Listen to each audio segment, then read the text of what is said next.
Yang kami hormati Ustadz Kiai Haji Maulana Harun Ar-Rasyid MA. Tapi alhamdulillah ramai juga kayak yang hadir ini mah. Alhamdulillah Rabbil Alamin wa bihi nasta'inu ala umuri dan jawaddin wassalatu wassalamu ala asyrofil anbiya'i wal mursalin amma ba'du. Bersyukur kita kepada Allah Subhanahu wa taala. Assalamualaikum warahmatullahi wabarakatuh.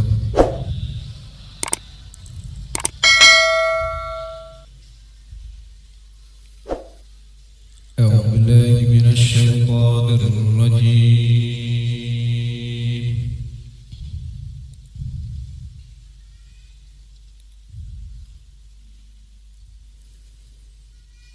Bismillahirrahmanirrahim.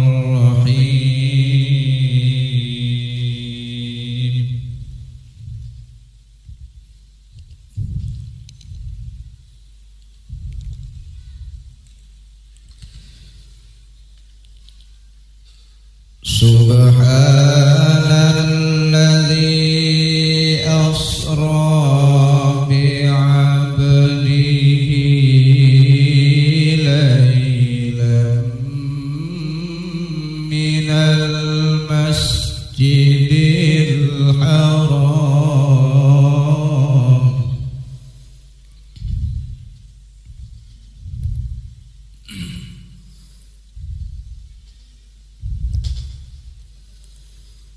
laylan minal masjidil haram masjidil haram ilal masjidil aqsa alladzi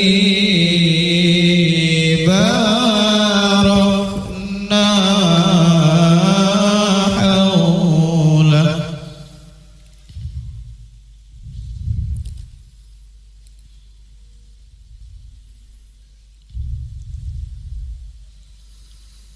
الذي باركنا حوله لنريه من آياتنا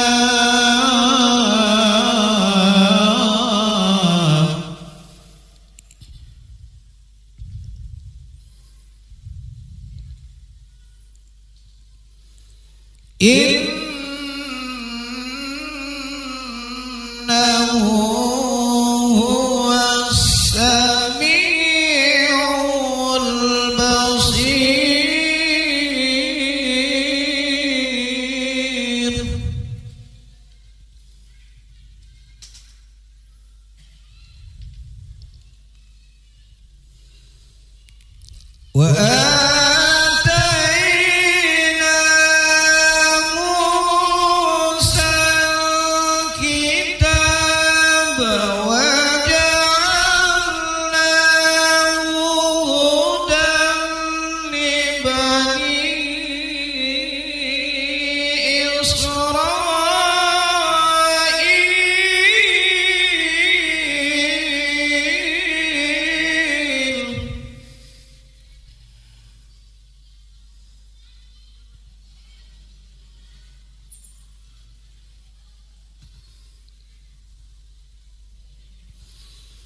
هدى لبني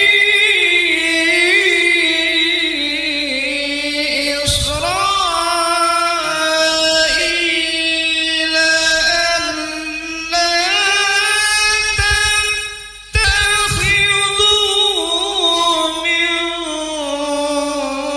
دوني وكيلا.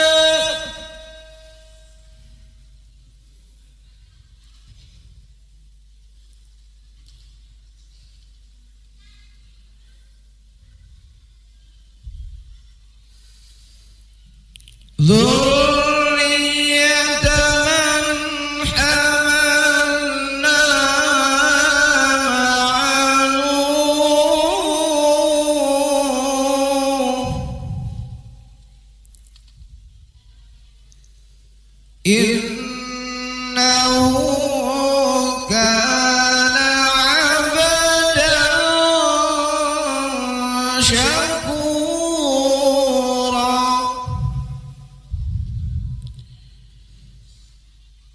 الله أكبر بسم الله الرحمن الرحيم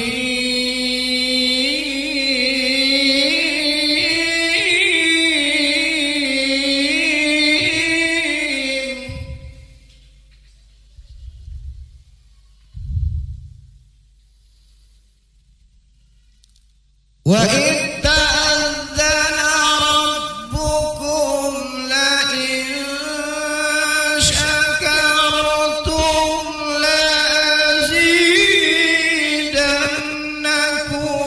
ولئن كفرتم إن عذابي لشديد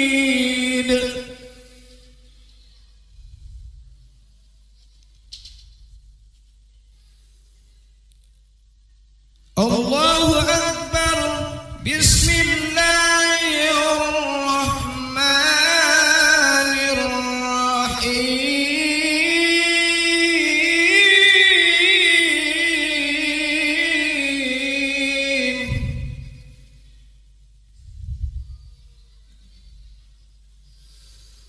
يا أيها الذين آمنوا اتقوا الله حق تقاته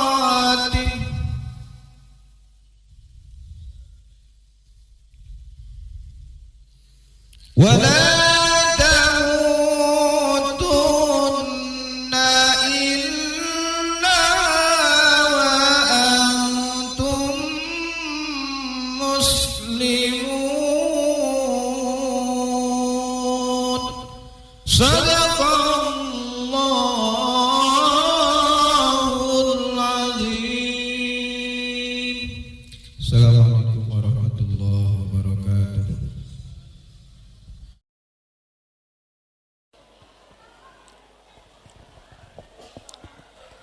Assalamualaikum warahmatullahi wabarakatuh.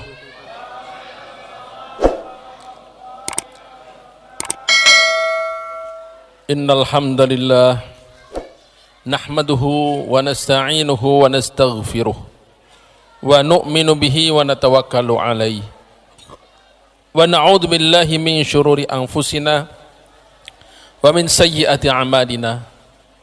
Man yahdillahu fala mudilla lah wa man yudlil fala hadiya lah.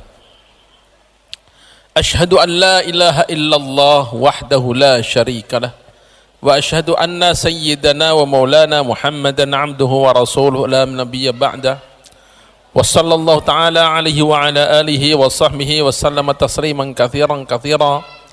Qala ta'ala fi kitabihil karim bismillahirrahmanirrahim.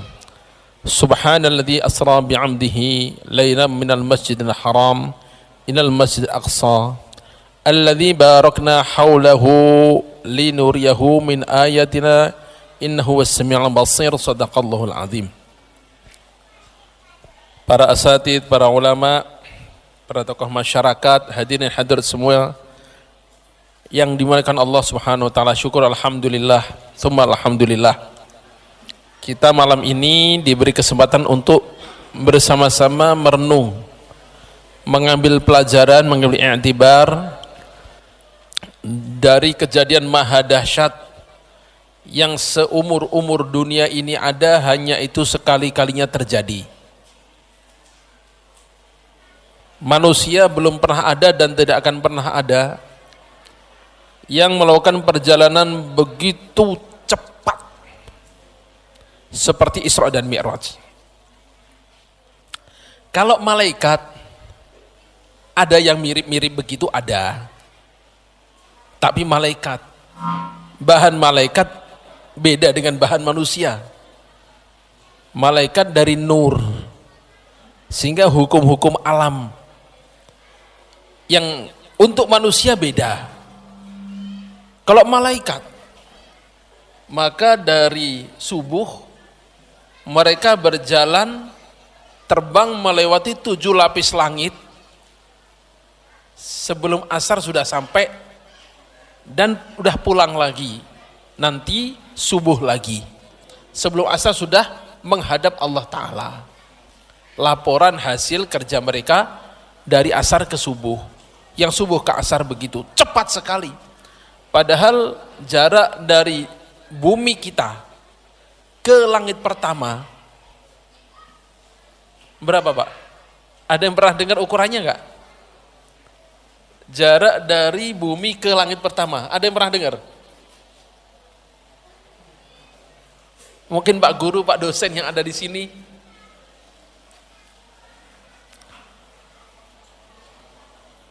Manusia sampai hari ini tidak bisa menentukan jarak bumi ke langit pertama. Kenapa? Walaqad zayyana as-samaa'a dunya bimasabiha.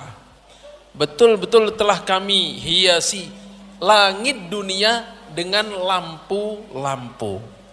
Maknanya bintang, planet-planet itu lampu-lampu masih di bawah langit pertama. Ya. Sedangkan langit pertama itu ujungnya manusia nggak tahu. Dan bintang yang terjauh saja juga belum ketahuan sampai hari ini. Tiap ada teleskop baru ternyata masih ada lagi di belakangnya bintang lagi. Buka teleskop baru lagi, ada lagi. Sudah nggak bisa ditulis jaraknya dengan angka kilometer udah. Dengan ribuan tahun cahaya. Udah itu pakai nol udah susah itu. Karena 1 detik cahaya 300.000 kilometer 1 detiknya. Ini ribuan tahun cahaya.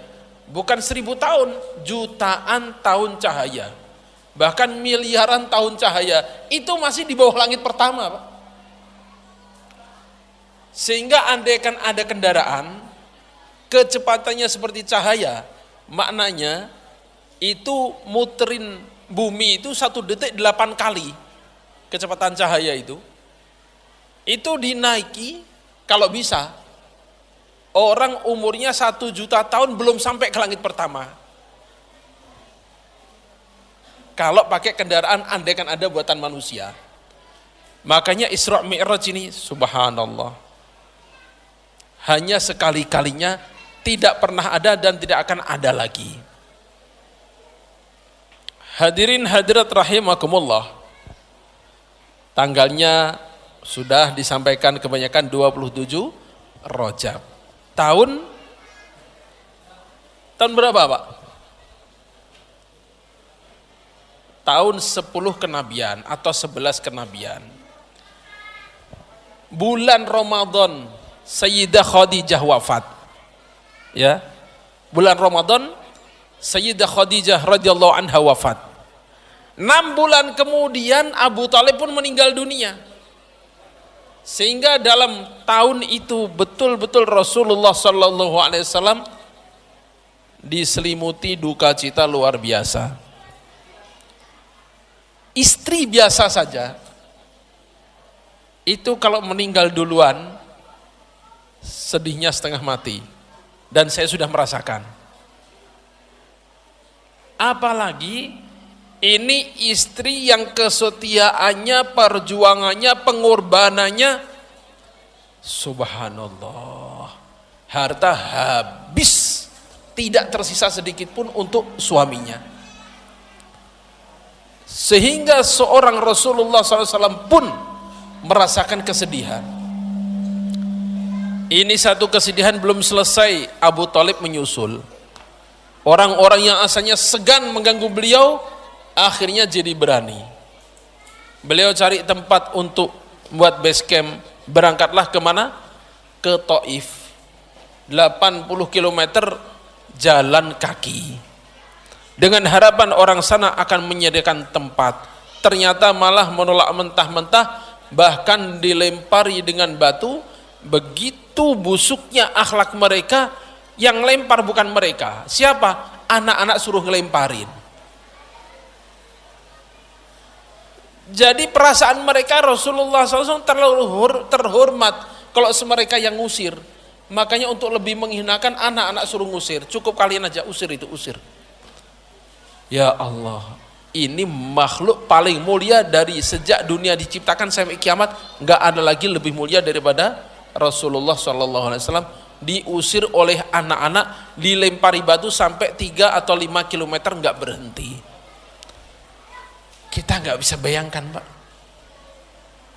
Nggak bisa bayangkan. Bapak-bapak yang pernah jadi sales atau pernah ikut merasakan khuruj, ngetuk pintu orang gitu, itu ditolak rasanya tuh, Masya Allah, sedih. Nawarkan barang-barang dilempar, saya udah punya lebih bagus, itu Masya Allah sedihnya bukan main. Ini Rasulullah SAW bukan hanya ditolak begitu, udah dimaki-maki, dilemparin oleh anak-anak sampai kurang lebih 3 atau 5 kilometer nggak berhenti. Saking menyedihkannya, sampai musuh, orang yang musuhi beliau, Utbah, itu musuh itu, maki-maki Rasulullah SAW, berusaha mencelakakan Rasulullah SAW. Melihat pemandangan itu sampai nggak tega, Pak. Jangankan teman, musuh aja nggak tega. Aduh, itu Muhammad sih kayak gitu, kasihan sekali itu, sampai gitu. Ya, Nabi Zakaria, ya Allah, itu lebih pedih lagi, Pak. Nabi Yahya dipenggal selesai meninggal. Nabi Zakaria. Jadi emang Bani Israel tuh, ya Allah. Naudzubillah pokoknya, Pak. Ini dikasih Nabi Zakaria alaihissalam mengajak mereka ke surga, malah diburu-buru mau dibunuh. Akhirnya beliau lari. Lari. Di tengah jalan, ini kemana ini? Akhirnya beliau minta kepada Allah, ya Allah, tolong sembunyikan saya dalam pohon ini. Pohon buka. Beliau masuk dalam pohon itu. Ya Allah, tutupkan lagi. Pohon nutup, iblis datang. Baju Nabi Zakaria ditarik, sehingga begitu pohon nutup, bajunya keluar sedikit.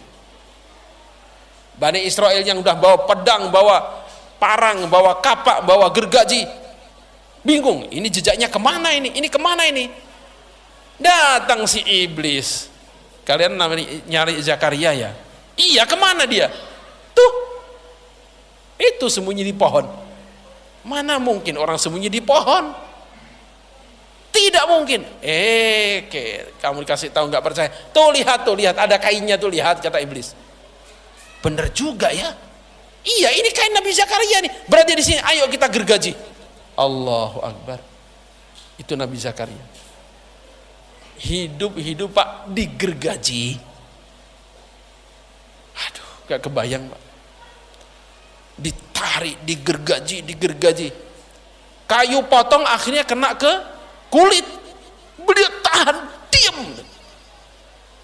Kulit terpotong, masuk ke daging, diam, darah mengalir. Akhirnya krek, kena tulang. Ya Allah, beliau teriak begitu. Apa kata Allah? Wahai Zakaria, sekali lagi kamu mengeluh begitu, saya cabut kenabianmu. Masya Allah. Jadi para anbiya itu, Pak, jangan kita bayangkan mereka enak punya mukjizat, ada apa-apa tinggal doa mukjizat selesai. Enggak begitu, Pak. Ujian tuh kayak gitu beratnya. Digergaji hidup-hidup, bilang ah aja nggak boleh. Kamu bilang ah sekali, saya cabut kenabianmu. Diam akhirnya beliau.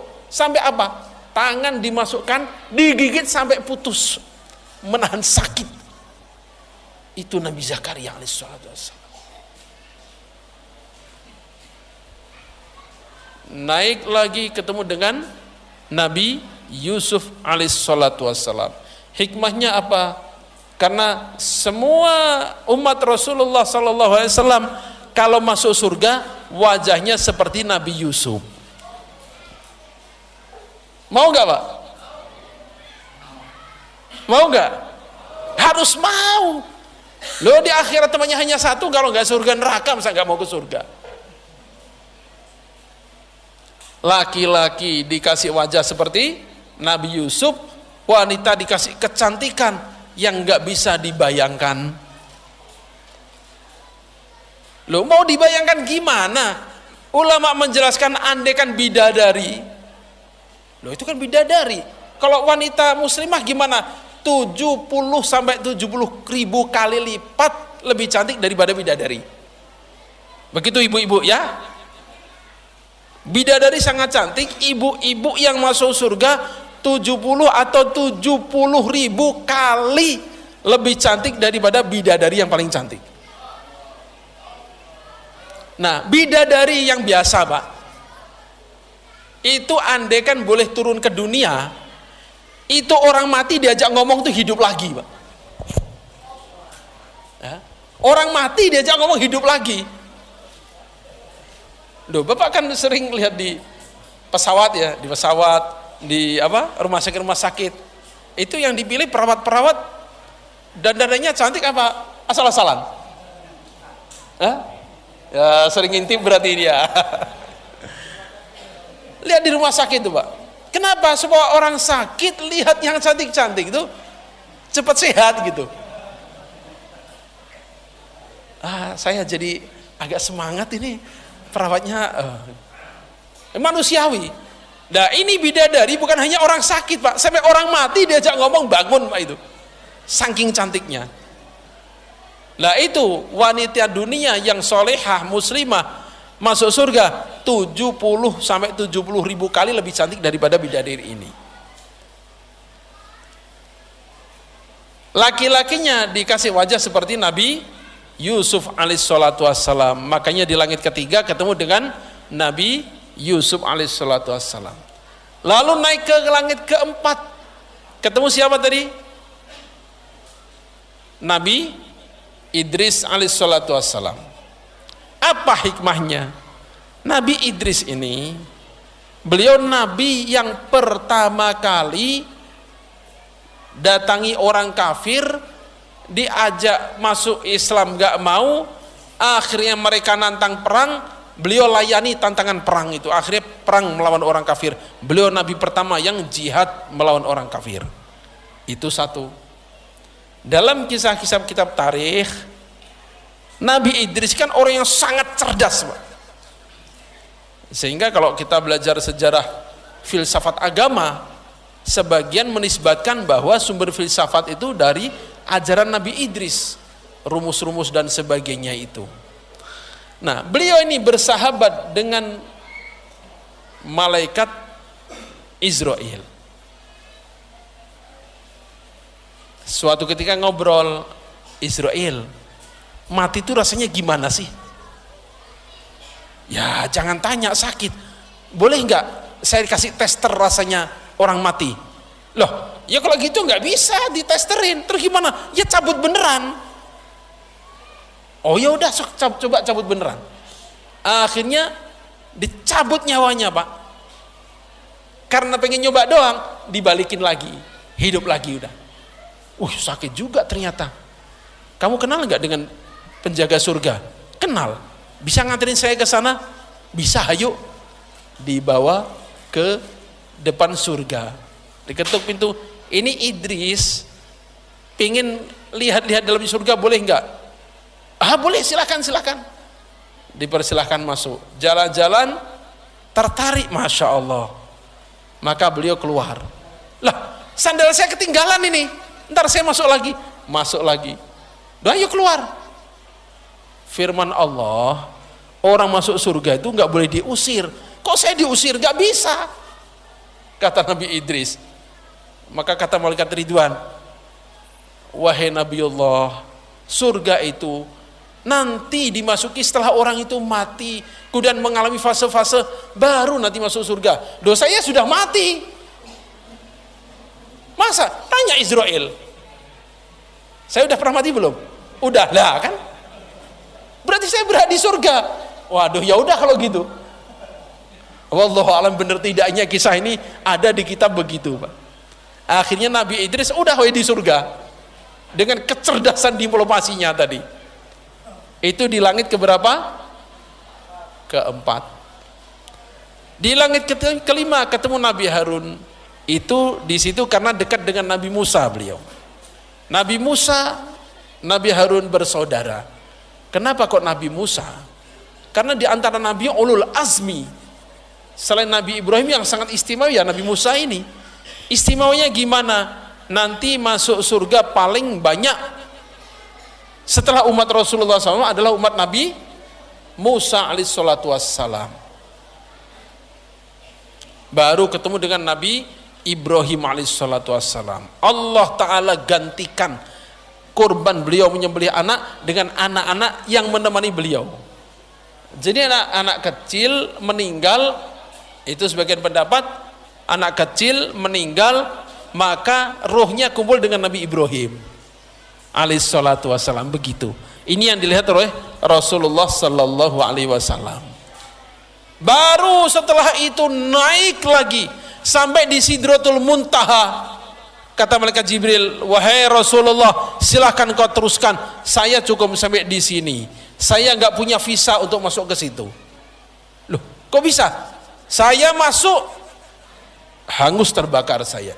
Itu bukan wilayah saya. Engkau saja makhluk yang bisa tembus ke sana. Maka Rasulullah SAW dinaikkan lewat Sidratul Muntaha dengan baju beliau, dengan sandal beliau, dengan sarung beliau, dengan peci ataupun surban beliau, naik semua. Loh kok nggak terbakar? Tadi malaikat Jibril bilang kalau saya naik saya terbakar. Rasulullah oke, nggak terbakar, tapi kainnya kan kain biasa. Kok nggak terbakar? Karena nempel pada Rasulullah SAW, dapat berkahnya Rasulullah SAW, sama-sama tidak terbakar. Nah, disitulah Rasulullah SAW mendapatkan hadiah berupa sholat. Dan ini Pak, kalau kita renungkan, inilah salah satu sifat luar biasanya Rasulullah SAW. Kenapa? Kalau beliau egois, Mi'raj udah gak usah turun lagi ke bumi, ngapain? Udah sampai di makom tertinggi, udah istirahat, enak. Kan begitu. Bapak aja kalau dijadikan bupati suruh turun, mau gak kira-kira? Ye kok enak, ini susah payah suruh turun. Loh, ini Rasulullah udah di atas segala-galanya, Pak. Sampai di atas malaikat Jibril. Kalau beliau egois, udah gak usah turun, diem aja di situ. Tapi itulah Sayyidina Muhammad sallallahu alaihi wasallam. Di saat beliau di makom paling bahagia. Kalau menurut sahabat Ibnu Abbas, Ibnu Umar dan Umar radhiyallahu anhum, beliau bertemu Allah, Pak. Bertemu Allah. Itu makom paling bahagia. Sebab bagi orang biasa selain beliau, ketemu Allah tuh nanti di surga, Pak. Baru ada ketemu Allah. Wujuhu yawma idzin nadhirah ila rabbiha nadhirah. Hari itu wajah-wajah di surga cerah melihat Allah. Itu nanti. Ini Rasulullah masih hidup sudah bertemu Allah. Apalagi yang dicari? Mentok udah itu. Masya Allah. Kasih sayang beliau pada umat mengalahkan segala-galanya. Sampai makom tertinggi itu pun ditinggalkan, balik ke dunia ngajak orang masuk Islam lagi. Dilemparin lagi, diancam lagi, dimaki-maki lagi, nggak apa-apa asalkan umatnya masuk surga. Makanya Rasulullah SAW itu lebih sayang pada umatnya daripada kita kepada diri kita sendiri. Itu tadi gambarannya. Udah di puncak segala puncak, ditinggalkan demi umatnya. Itu ayat ini diantaranya itu. Ketemu nabi. Habis itu Allah Ta'ala perlihatkan surga, Allah perlihatkan neraka, Allah perlihatkan siksa. Jadi nampak depan mata bagaimana orang yang makan riba, berenang di sungai darah, dia lemparin batu, ditelan, pergi lagi, kasih batu, telan, pergi lagi, kasih batu, telan, pergi lagi. Kemudian orang-orang yang suka membicarakan keburukan orang, dipanjangkan kukunya seperti cakar-cakar yang terbuat dari tembaga, dikorek, daging habis, korek daging habis, muncul lagi. Dan yang lebih berat lagi siapa? Penceramah. Nggak ringan, Pak. Penceramah, khotib, yang ahli bayan dan sebagainya, yang dia jauh antara omongan dengan amalan, lidahnya dipanjangin, gunting, tarik, gunting lagi, tarik, gunting lagi. Bapak Ibu pernah kegigit lidahnya? Gimana rasanya? Kita kesel mau marah nggak tahu marah ke siapa, orang digigit sama giginya sendiri. Nah ini bukan banyak kegigit Pak, digunting. Kayak apa itu rasanya? Itu untuk orang yang biasa ngasih nasihat pada orang, dia sendiri amalnya jauh dari isi nasihatnya. Allah tunjukkan digunting lidahnya, digunting lagi, digunting lagi. Allah, semoga Allah Ta'ala jaga saya dan jaga kita semua. Itu Mi'raj. Di situ mendapatkan hadiah sholat. Sehingga Mi'raj ini hakikat atau inti sarinya selain linurahu min ayatina adalah sholat tadi. Assalamu alayka ayyuhan nabi. Bayangin Allah Ta'ala ucapkan salam pada nabi kita. Assalamu alayka ayyuhan nabi wa rahmatullah wa barakatuh. Rasulullah SAW dapat salam gini bukan terus bangga, alhamdulillah dapat salam dari Allah ini, enggak sembarang, enggak. Beliau ingin salam bukan hanya untuk beliau. Beliau lanjutkan, assalamu alayna wa ala ibadillahis salihin. Masya Allah. Umatnya lagi, umatnya lagi, umatnya lagi, umatnya lagi. Makanya Rasulullah murka. Diaminkan doa malaikat Jibril alaihissalatu wassalam, celakalah orang yang disebut namamu, di sampingnya dia tidak mau bersolawat atas Sayyidina Rasulullah sallallahu alaihi wasallam. Maka dengan peringatan Isra Mi'raj, tafakur ini kita berharap bukan hanya kita kagum dengan cerita-cerita Isra Mi'raj, kejadian itu tentu untuk menambah iman kita, tapi yang lebih penting dari itu, hadiah Isra Mi'raj itu yang kita jaga. Hadiahnya apa? Sholat. Sholat inilah yang nanti menemani kita di kubur Pak. Ini yang menemani kita di kubur. Kalau Bapak punya uang triliunan, kira-kira ada nggak jasa security yang bisa dibayar nemeni di kubur? Ada nggak di Lampung? Security menyediakan jasa nemeni orang di dalam kubur, ada? Nggak mungkin ada Pak. Yang katanya berani bisa jurus 1000 satu macam, suruh nemeni orang mati di kubur, nggak akan ada yang mau. Allah kasih kemudahan apa? Jaga sholat, akan jadi teman di kubur di atas kepala kita. Kalau ini rajin tahajud, ditambah lagi bonusnya apa? Bukan hanya teman, tambah lampu Pak. Jadi kubur tuh jadi terang, nggak gelap gulita. Loh kok nggak kelihatan? Ini alam lain, beda alam Pak. Alam darat dengan alam air aja beda. Kalau ada ikan cerita bahwa di sana ada darat, ada ikan, ada kucing, ada api, ikan gak akan paham karena beda alam. Mana ada api, dingin kok ada api, itu beda alam. Emang ada alam lain, ada darat, mana percaya, kan gitu. Ini alam lain kubur ini Pak. Rasulullah sudah ceritakan, orang rajin sholat 5 waktu apalagi berjamaah sebelah atasnya, orang rajin sedekah zakat dijaga sebelah kanannya, orang jaga puasanya sebelah kirinya, orang rajin tahajud jadi lampu di kuburnya. Pengen lampunya terang apa agak ada redup-redupnya Pak? Pengen yang terang apa yang redup asal-asalan aja? Kalau terang tahajudnya dibanyakin gitu aja, praktis. Jadi kira-kira nanti kalau yang tahajudnya ngebut asal ada, ya mungkin ada lampunya 3 watt gitu.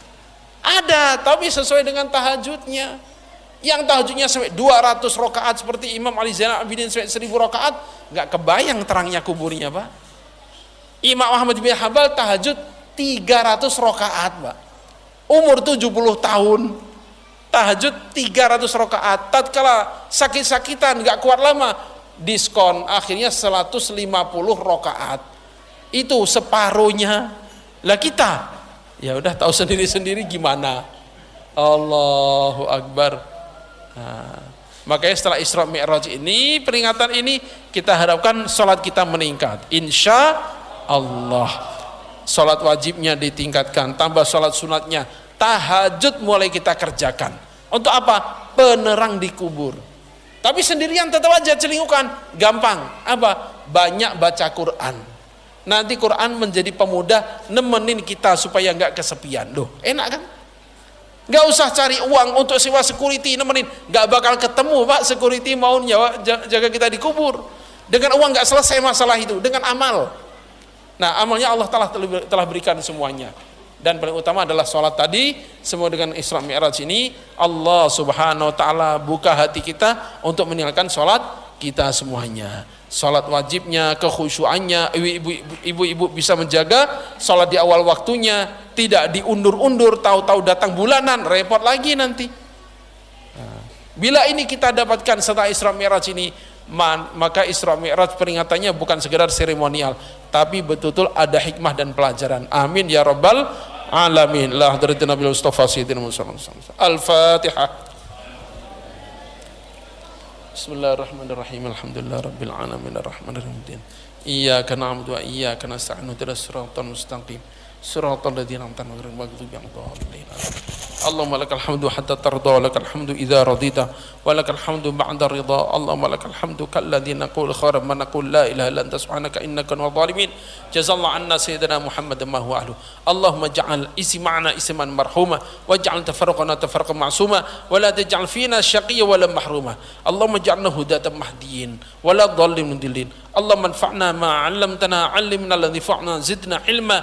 Rabbana la tuzigh qulubana ba'da idh hadaytana وهب لنا من لدنك رحمة إنك أنت الوهاب ربنا ظلمنا أنفسنا وإن لم تغفر لنا وترحمنا لنكونن من الخاسرين ربنا آتنا في الدنيا حسنة وفي الآخرة حسنة وقنا عذاب النار ربنا تقبل منا إنك أنت السميع العليم وتب علينا إنك أنت التواب الرحيم وصلى الله على خير خلق سيدنا محمد وعلى آله وصحبه وسلم سبحان ربك رب العزة عما يصفون وسلام على المرسلين الحمد لله رب العالمين الفاتحة.